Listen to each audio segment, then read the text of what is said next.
The US military has sent 4 of its naval destroyers to Alaska after spotting ships from China and Russia, quote, patrolling near the Alaska coast. A US Northern Command spokesperson says the ships were not considered a threat. And Natasha Bertrand's joining me now live from the Pentagon. Natasha, what more can you tell us about the possible purpose of this patrol and if indeed it did pose a threat to the US? Yeah, Christina, this appears to have been an exercise, and of course it is yet another example of the growing military partnership between China and Russia. And what happened was roughly 11 Russian and Chinese vessels were operating very close to the coast of Alaska near the Aleutian Islands, according to the state's senators Dan Sullivan and Lisa Murkowski. The U.S. then chose to respond, sending 4 U.S. Navy destroyers as well as planes to monitor the situation and track those vessels' movements. But ultimately, according to a spokesperson for U.S. Northern Command, those ships did not pose a threat to either the U.S.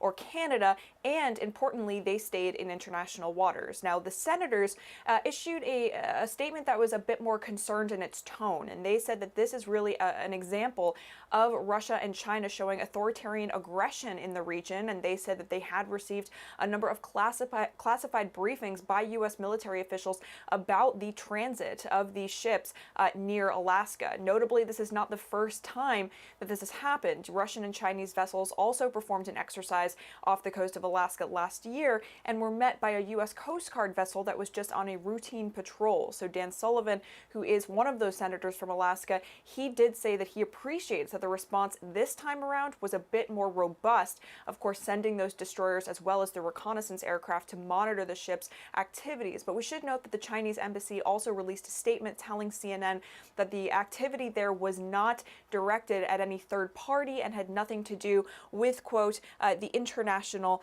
or regional situation. So obviously they're trying to downplay it here. The U.S. reiterating the principle of freedom of navigation, emphasizing that they were in international waters, an important point the U.S. has to make here, because the U.S., of course, conducts these kinds of exercises off the coast of Russia and China as well pretty routinely. Christina. That's great context.